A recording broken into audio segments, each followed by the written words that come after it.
Thanks for staying with us. You're still on to Good Morning Nigeria on the network service of the NTA. We are on to our second discussion this morning, which is the update on the rail derailment and the Abuja Kaduna train derailment of August 26 shocked Nigerians.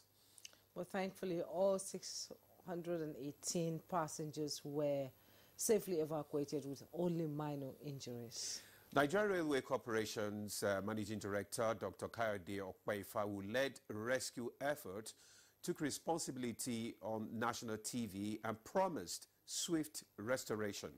Now, more than 2 weeks on, tracks are almost repaired and a full investigation is underway. Yes, it's underway, though lawmakers still demand answers from the Transport Minister.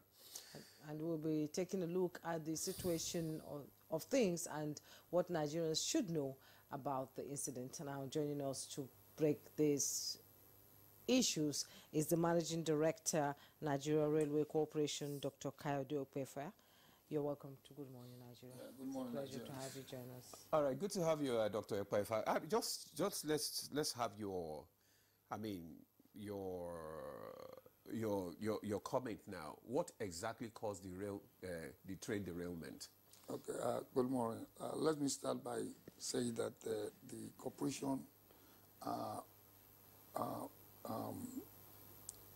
sympathizes with the onboard passengers, 618 in total. 583 of them are actually paid passengers. The rest are service providers, 35 of them. Okay. And we also believe we owe Nigerians, especially those who patronize the Abuja Kaduna train, some apology for the incidents, even though it happened, and because we are the operator, we must take full responsibility, and that's why as a CEO, I took that bullet. Now, so far, so good. We have been able to contact all the 1,618 people on board. We did that, minus 71. We did that within 72 hours. And let me also upgrade some of the information you have. It's no longer 7 injured. We now have 22 injured. And out of that 22, 7 to 10 are serious. And we are following up with all the injured, and we have also made personal visits to as many of them as possible. What is next for us is to restore the services. There is a huge pressure to restore the services, even the next day. Good enough, we have dedicated engineers and technicians within the organization, and they've been able to remove all the derailed and capsized engines, a total of 10 of them, to Idu in Abuja. And the people laying the tracks have also put up and joined the two ends of the track. Close to 100-meter track length on both sides, the main track and the... But, sorry to cut you. You have not told us what exactly is the cost. Okay, that's where I'm going. Now, what we have, just want to close, I want to end up with the cost. Okay. And the trains can move on the track either way now. Okay. But we have slowed it down that they should move to Kaduna and pick any other areas that needs fixing now. On what caused the thing, you are aware that there are 3 levels of investigation that was kicked off. The one by Nigerian Railway Corporation concluded. The one by the Ministry of Transportation concluded. Then there is the one by NSIB. NSIB is the latest organization on the board, federal, to investigate transport-related accidents. It used to be AIB, only aviation. Now they do everything. Theirs is still on. They promise 30 days. Okay. In our own investigation, we have taken the report of the investigation, and the management adopted all the recommendations. We are constrained to mention some of the findings because of NSIB, not to play, but I can tell you there are human-related issues in the course. That's the way I'll put it. I don't want to preempt others because I'm on national TV, but there are human-related issues. Yeah. Led to the derailment. I'm glad that you took the bullet, actually. It's quite commendable, you know, when you take responsibility for something like that. And let's talk about the use of technology here. People have advocated that maybe CCTV on the route and all that. So what other new safety measures are you putting in place to prevent such happening again? Okay, let me, when you hear questions like that, because you are speaking for the public, you hear more of their fears, and you are not, that's the same kind of questions that have been put to us. The impression is that there was a sabotage, there was attack. No, in this case, none. That's why I say it's more like human-related issue. And because if I say it on NTA, you know, it's just going to fly like a bullet. So, but in terms of real safety on its own, the track safety, there are so many options. After that 2021 situation, the issue of a CCTV, there are cameras where you may not be able to cover everything entirely because of cost. And even if you have camera all over, there's also the issue of how do you go about there are cameras. Every time this question comes, I try to not to talk too much about what is on. There are men on ground. Okay. All along that Abuja Kaduna Road, there are men on ground. There is the Nigerian Army on ground, all along 24 hours. Then you also notice the Air Force is also monitoring. Whenever there are small issues, you just see the helicopter. So there are so many security features on that corridor. Same for all other corridors. But it takes a criminal 100 attempts, but one may just be okay. But in this case, after the 2020, is it 2023 or so, the one that was linked to vandalism, we've not had any security breach on that corridor. Even though we get security information, do this. So I want to assure Nigeria, on that corridor, security is tight. Security is there, and there are features there, which I cannot keep diverging straight away. And that kicked off on the day of the accident. You see, within 5 minutes or so, the Nigerian Army were there. They were, in fact, they were just like less than 50 meters. Their base was just like 50. So they moved in immediately. And if it happened anywhere on that corridor, they will move in within 5 minutes. So I won't want to talk about security, but there are all those things you mentioned. Within the limit of the funds that are available, they are there. But, you know, when it comes to safety and security, indifference is no issue. You must do it. Funding must not be your constraint. You must get it done. If you are asked to go and play a role, regardless of the condition in which you are, you must get it, and they are doing that. The emergency response have been questioned, actually. The people question the fact that the way when accidents occur, you know, the emergency response is usually very slow. How would you respond to that? Generally, if you are not privileged to know what happened, you will have that impression. I worked in Lagos for 8 years, and we've seen Dana crash, this crash. We've seen a lot of incidents and accidents from tankers and burning, 25 vehicles burned, 50 vehicles burned. I tell you, in this case, I've not been involved in managing accidents in recent time, but I know in this case, the response time was good.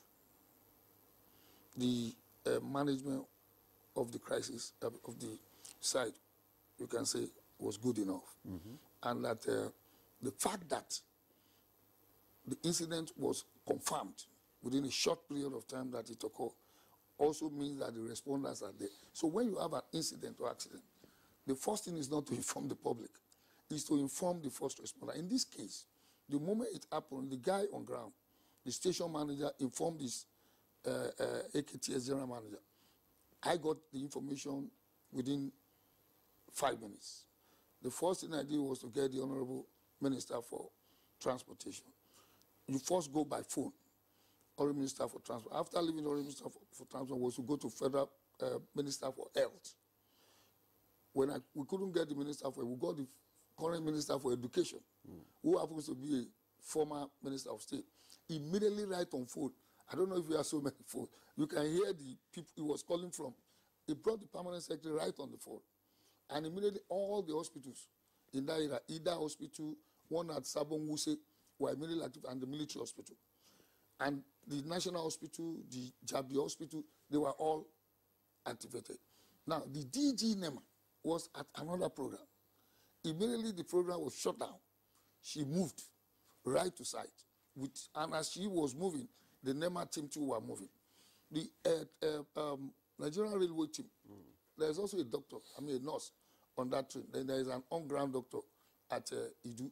All of them moved in straight away to the side. So in this case, however, we have spoken to somebody who said he was not attended to immediately. What happened was, when the military started the trial, they moved some people to the Asham station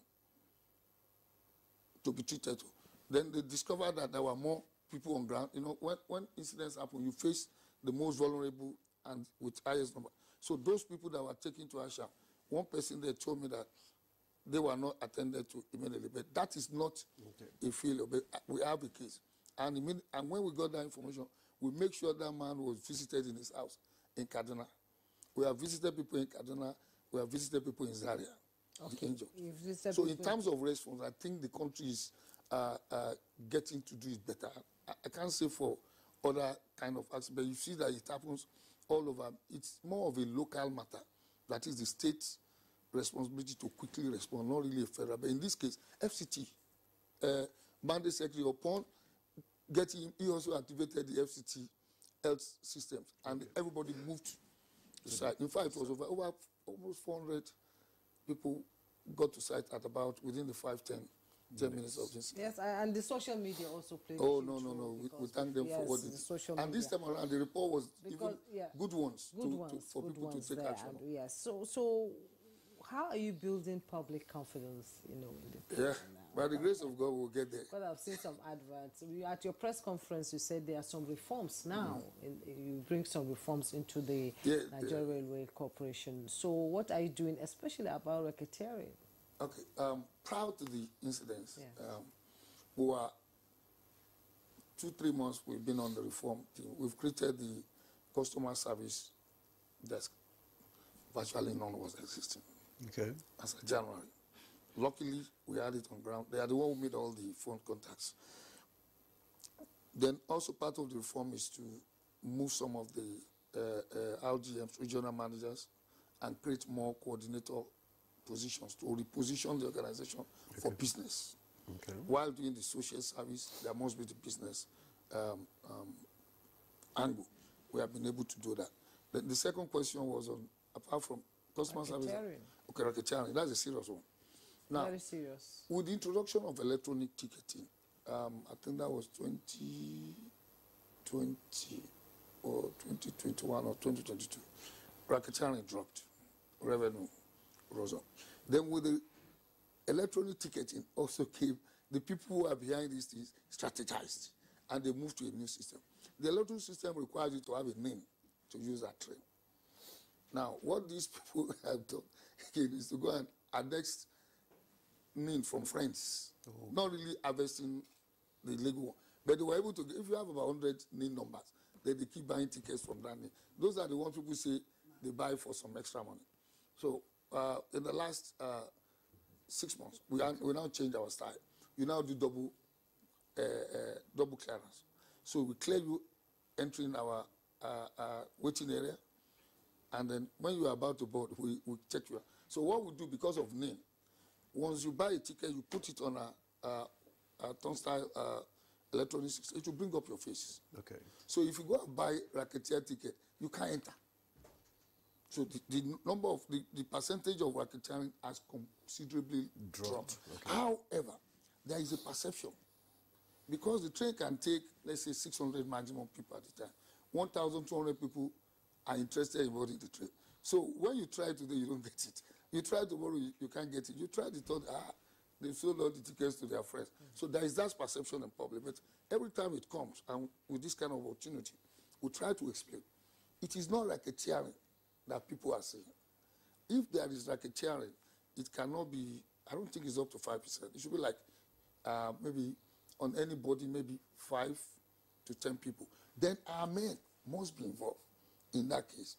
Because the outside man who's traded on the ticket would not be the one to check you. So if the person can escape into the trade, then it's definitely our in-house men. So if not for this situation, you will start seeing them in uniforms. They're going to wear different uniform with a name tag. We call it billboard. Our men will now start, sorry, I didn't say women. All railway officers are known as iron men. Yeah. The women are called iron men. The men are called men. Just like in the military. Media. Okay, you have this. So you're going to have a billboard, almost one, a big one with your name, first and second name. Then you're going to wear uniform that depict your office. Then we'll reduce the number of people on the train. Then we will now advise people, which is a tough one. You don't need to buy ticket from it. If you can't get ticket on the platform, if you get to the station, don't pay extra for the ticket. If the ticket is available, pay the normal amount. However, the perception will continue until the time we have more equipments to satisfy the 1,200, the extra 600. So that if they can't make the train at 8, they will be so sure that they can make the train at 10. But for now, most of our movement just 1, then in the afternoon. So there is a demand is ahead of supply. So and when you have demand, pulling on supply, people will see opportunity to make extra money. Somebody said he bought a ticket for 30,000. I said, why do you have to buy a ticket? He's desperate to move. It's not impossible that somebody who has a 6,000 naira ticket can trade and wait till the afternoon or something. So are you planning then to increase the services, the train services along the corridor? Yes, that is dependent on availability of the equipment. If we, like in Lagos now, we're trying to start 3 services on Thursday. The implication is that it's going to put stress on the equipment, but we'll do that. For Abuja, Kaduna, we currently do 3 on Friday, Saturday, Sunday, and Monday. With what has happened now, we can't increase. It's likely going to decrease until we're able to put all the damaged equipment in place. But the federal government, on a bigger plan, is planning to bring in more locomotives, TMUs, and equipment. And that takes some while. So when that comes, the major issue is after this accident, like she mentioned, the confidence in people has lowered. That's dropped. We have to find a way to bring it up, and that is to improve on the services. And then we appeal to media, social media, normal media too. That takes us to the next one. That's the safety measures now. What new safety measures are you putting in place? No, I've asked that question already. Because you talked about human error that caused the derailment. For now. For now, that's what he's talking about. Is there any? Are you on the safety measure and on the some of the we have something we call the caution order. Okay. Caution order means speed limits. Okay. And the way the driver behaves. So we are going to put up more stricter. As of this last night, we are making some new signages so that drivers can visibly see what this caution order is. Then number 2 is retraining. We cannot continue to assume that people are still the same. Even if you give 10 trainings, if there is one you did not give, is enough. Then we are going to do a lot of in-house checks on our procedures. Okay. And these are things we have in mind before, but this accident is going to make them move faster. Then on the quality of the equipment, now we are partnering with Ajaokuta Steel Mill now. Okay. And we may be signing the MOU today or tomorrow on the ease of the rail conference coming up. So they also will be helping us with what railway used to do in the good days, where we manufacture our nuts, our bolts, our wheels. So we will not be depending on some imported spare parts. In fact, they've done fantastically well on the Warri-Itakpe corridor now. The issues we have that they are the one helping us molding some of those things. So, and all the other one is to do onboard information to people. When there is an incident, people should first stay and listen to instructions and follow depart. In this case, the people behaved. In this case, the passengers on the train behaved because help was quick. At some other time, help may not be as quick. What you will tell passengers is that sit, wait for further instruction. But remembering the attack of 2021 is still in people's minds. So we have a lot of work to do. We have been meeting with some strategists in the media communication. What is the best way to get the confidence back? But I believe with the kind of messages we are getting from people that when is the train going to start? When is the train going to start? It's like a lot of people have come to conclusion that that's their own best mode of transport. And I must say it, on all the land transport modes, it's one of the rail is the safest. safest. It's the safest, especially on the Kaduna-Abuja corridor. Also, we're also lucky. When this thing happened, a week, 2 weeks before, 2 weeks after, there were derailment all over the world. Okay. And we thank God that ours was not fatal. Let's talk about the future now. Train in Nigeria, people, you know, I remember my mom traveling to Gombe by train before, you know, people coming from Port Harcourt all the way to Maiduguri, the Kano-Abuja rail, Abuja-Kano rail. So what's happening? What are we going to foresee? I'm going to put it this way. For the first 60 years of from 1912 to 1960, shortly after independence, Nigeria built about 3,000 plus kilometers of rail lines. From that period, after independence, to the year 2000, we built zero. We neglected it completely. Then the government came and started the strategic 25-year plan, which will expire 2027.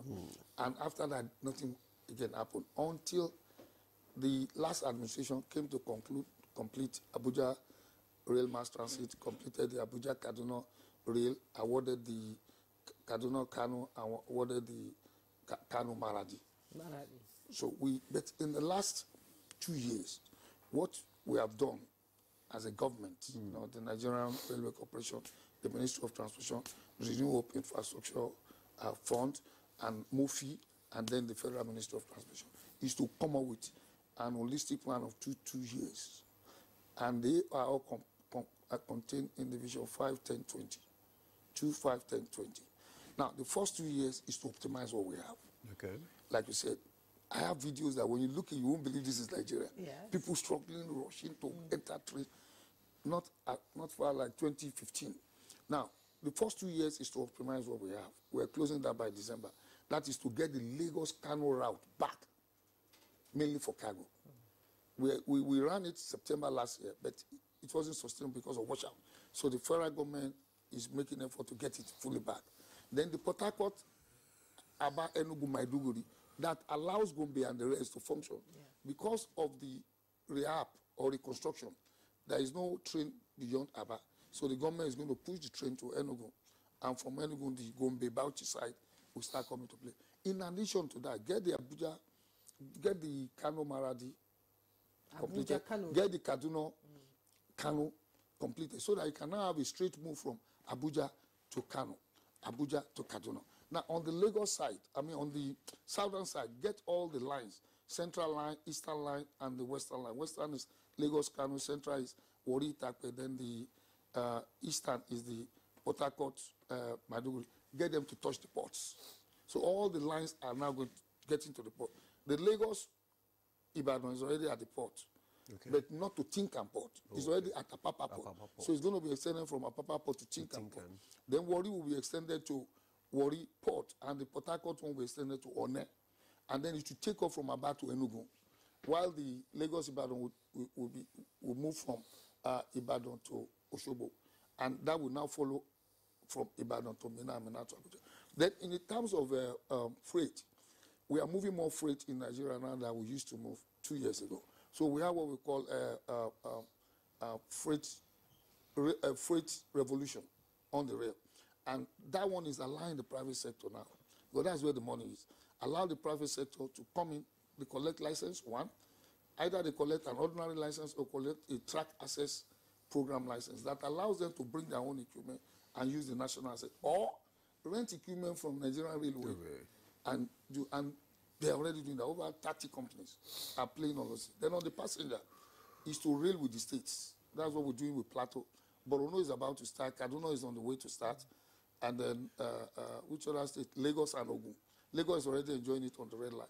Is to take advantage of the national asset, which is what we call the optimized. I hope you are considering Lagos, Abuja, Lagos. Yeah, that's what, okay. Oh, that's in Lagos, Ibadan. It's actually Lagos, Kano.